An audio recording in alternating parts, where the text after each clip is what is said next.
Well, hello again, everybody, to the channel. It's Keith. Today, January 20th, we're reading Exodus 14 through 16. I got my little pointer finger that y'all have come to love. Oh, it's a special occasion today. I'm alive, you're alive, so we need to make the most of it. That's all it needs to be, a special occasion. Looks like Pharaoh, continuing where we left off, finally led the children of God out of Egypt, and Moses took the bones of Joseph with them so he can go bury them elsewhere back in this homeland. So, let's not waste no more time. Let's dig into this. Starting at Exodus 14, the Red Sea crossing. Now the Lord spoke to Moses, and he said, "Speak to the children of Israel that they turn and camp before Pi Hahiroth, between Migdol and the sea, opposite Baal Zephon, and you shall camp before it by the sea. For Pharaoh will say of the children of Israel, they are bewildered by the land, the wilderness has closed them in. Then I will harden Pharaoh's heart so that he will pursue them, and I will gain honor over Pharaoh, over all his armies, and the Egyptians may know that I am the Lord." And they did so. Now it is told that the king of Egypt, that the people had fled, and the heart of Pharaoh and his servants was turned against his people, and they said, "What have we done this? Why have we done this? That we have let Israel go from serving us." So he made ready his chariot and took his people with him. He also took 600 choice chariots and all the chariots of Egypt with the captains over every one of them. And the Lord hardened the Pharaoh's heart, which is the king of Egypt, and he pursued the children of Israel. And the children of Israel went out with boldness. So the Egyptians pursued them, all the horses and the chariots of Pharaoh, his horsemen and his armies, and overtook them camping by the sea at Pi Hahiroth before Baal Zephon. And when Pharaoh drew near, the children of Israel lifted their eyes, and behold, the Egyptians marched after them. So they were very afraid, and the children of Israel cried out to the Lord. And they said to Moses, "Because there were no graves in Egypt, have you taken us away to die in the wilderness? Why have you dealt with us? Why did you bring us out of Egypt? It is not the world that we told you in Egypt, saying, 'Let us alone, that we may serve the Egyptians.' For it would have been better than us to serve the Egyptians than we should just die in the wilderness." And Moses said to the people, "Do not be afraid. Stand still and see the salvation of the Lord, which he will accompany for you today. For the Egyptians whom you see today, you shall see no more forever. The Lord will fight for you, and you shall hold your peace." And the Lord said to Moses, "Why do you cry to me? Tell me, the children of Israel, go forward. But lift up your rod and stretch out your hand over the sea and divide it, and that the children of Israel shall go through on dry land in the midst of the sea. And indeed I will harden the hearts of the Egyptians, and they shall follow them. So I will gain honor over Pharaoh and all his army, his chariots, and his horsemen. Then the Egyptians shall know that I am the Lord, when I have gained honor for myself over Pharaoh, his chariots, and his horsemen." And the angel of God who went before the camp of Israel moved and went behind them, and the pillar of a cloud went before them and stood behind them. And it came between the camp of the Egyptians and the camp of Israel. Thus it was a cloud of darkness to this one. It gave light by night to the other, so that it did not come near the other all that night. I don't know, maybe there's two clouds. I don't know, I feel like it's just like a big old smoke screen between the Egyptians and the Israelites. So, continuing.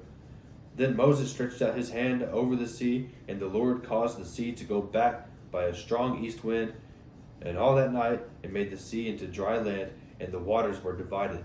So the children of Israel went into the midst of the ocean on the dry ground, and the waters were a wall on them to the right and to the left. And the Egyptians pursued and went after them into the midst of the sea, all Pharaoh's horses, his chariots, and his horsemen. Now it came to pass in the morning that the Lord looked down upon the army of the Egyptians through the pillar of fire and cloud, and he troubled the army of the Egyptians.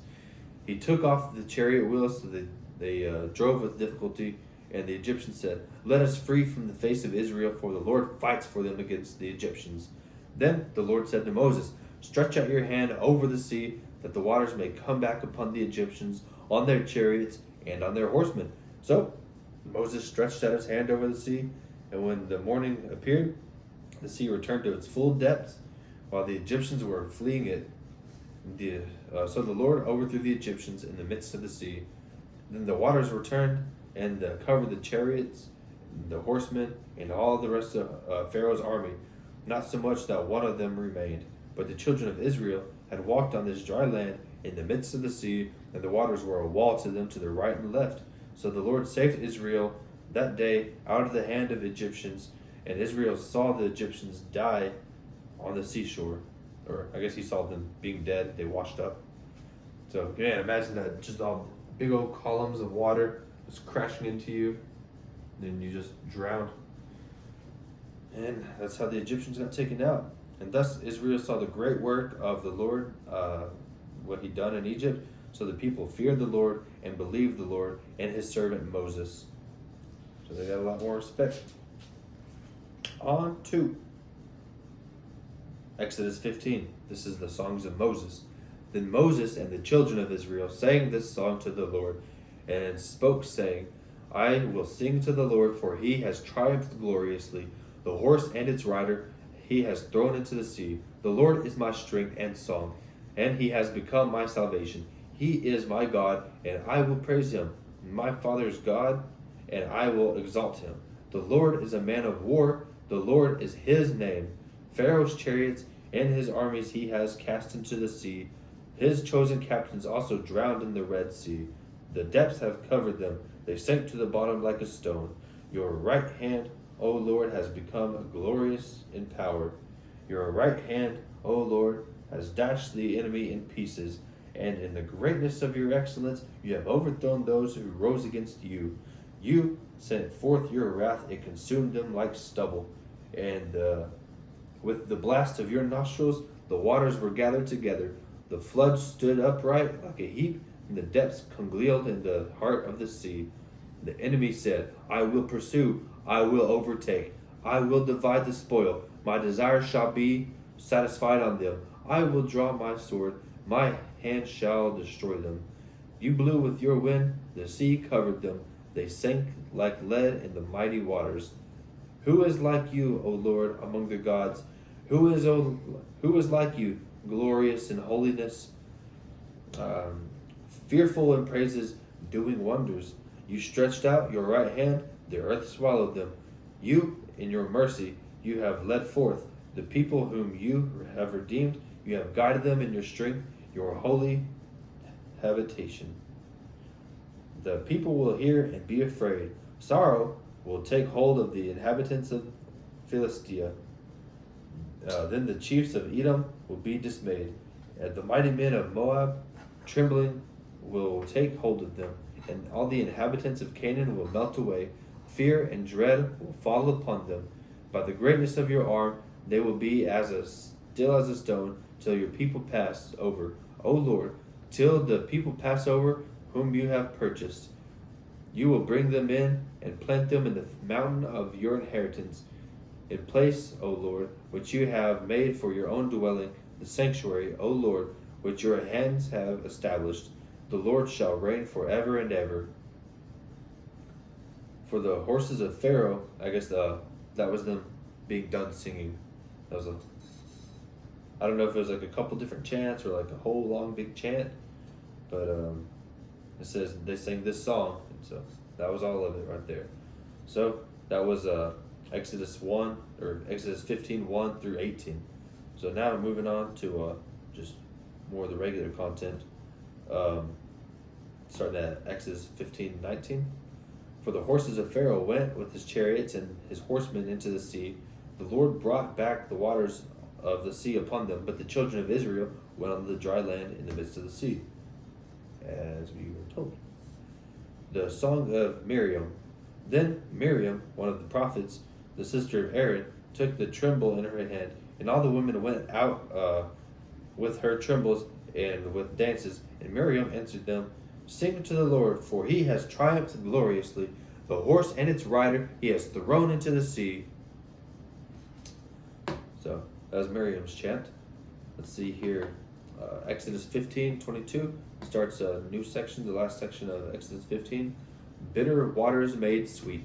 So Moses brought Israel from the Red Sea. They went out into the wilderness of Shur, and they went 3 days into the wilderness and found no water. Now, when they came to Marah, they could not drink the waters of Marah, for they were bitter. Therefore, the name of it was called Marah. And the people complained to Moses, saying, "What shall we drink?" So Moses cried out to the Lord, and the Lord showed him a tree. When he cast it into the waters were made sweet. There he made a statute and ordinance for them, and he tested them. It said, "If you delightly heed to the voice of the Lord your God, and do what is right in his eyes, and give ear to his commandments, and keep his statutes, I will put none of the diseases on you, which I have brought on the Egyptians, for I am the Lord who heals you." Then they came to Elim, where there were 12 wells of water, and 70 palm trees. So they camped there by the water. So it looks like just in the time of need, they needed water. He just told Moses to throw in this tree, and it made all the water sweet, so they're no longer bitter, so they were able to drink. And the Lord says, as long as you do all that's right to me, I will continue to bless you and not punish you like he did for the Egyptians. So on to Exodus 16. This section is called Bread from Heaven. And they journeyed from Elim, where they had all the water and the palm trees and the wells, and they congregated. All the children of Israel came into the wilderness of Sin, which is between Elim and Sinai, on the 15th day of the second month. I gotta flip the page.